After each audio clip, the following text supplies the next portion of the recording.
This is rather fantastic to be sitting inside an Aston Martin DB11. Now, when I woke up this morning, I did not think this was going to happen, but here we are inside this luxury Grand Tourer. Now, check out the seats in this car. We've got blue Aston Martin in the headrest, all over the seats themselves, with the kind of blue stitching, that kind of going up towards the shoulder blade design, same as the legs down here. Everything inside this car does feel pretty plush.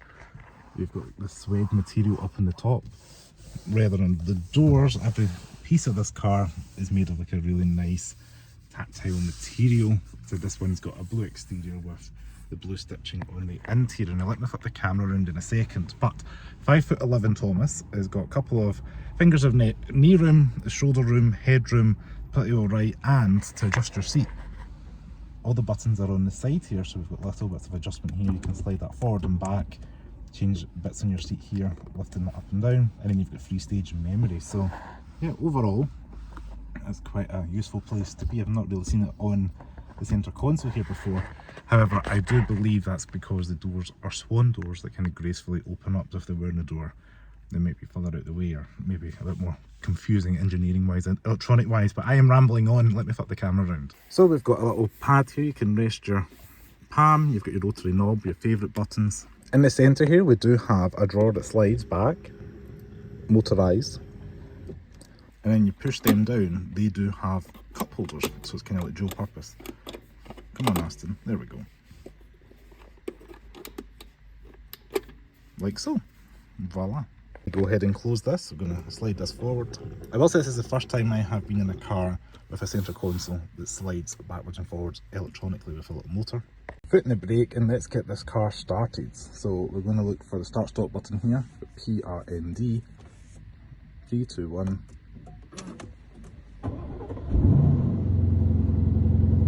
DB11 coming to life, and that engine popping up. So we do have your electric windows here, 2 doors, so 2 windows, one at release, and then your mirror controls. This is your door handle, it's quite an interesting feature.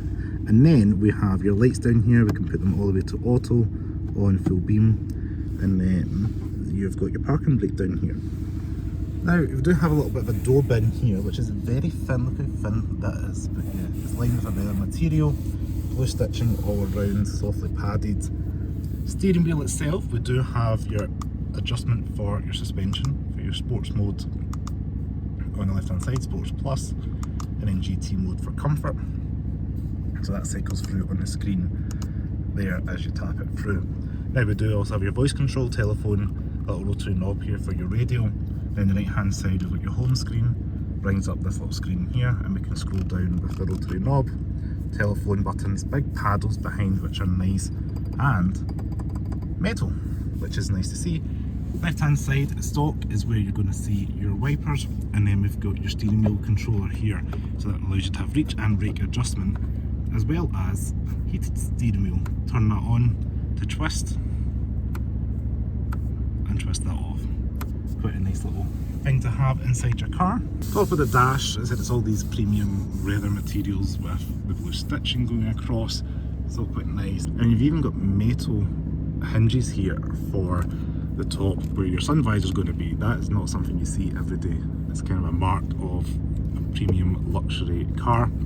This feels like a suede material, but yeah, this here, rather intrigued by it, how it just looks in kind of chrome effects. We do have little lights, big frameless mirror down here, and then we've got your screens. So if I turn this on, so up here's your infotainment media screen controlled through the rotary knob, and then you've got shortcut keys down below.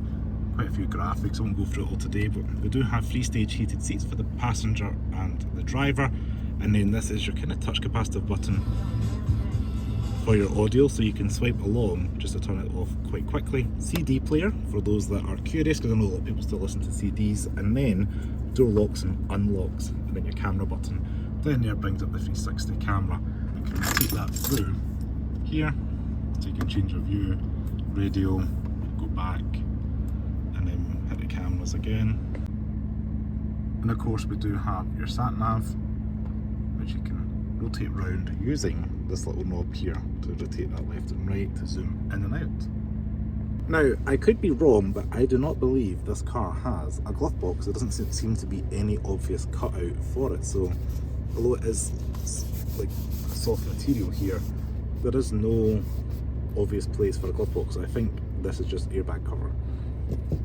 Correct me if I'm wrong, but I think there's no glove box there. Now, this is going to be a video to see if we can fit 5'11" adult in the back of an Aston Martin. If you have ever thought, can you fit behind in the rear seats of an Aston Martin DB11, this is what 5'11" adult looks like.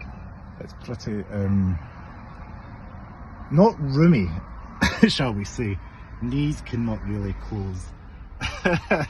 No footroom, no headroom, but we give it a go.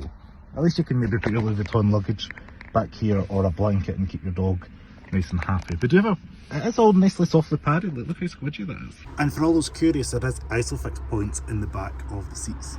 And that is the boot of the Aston Martin DB11. It's actually a lot narrower than I thought. It's a different aperture to the LC500. It's quite wide for your golf bats, but it's not that deep, and there's no underfloor storage. But it's all lined with carpet at least.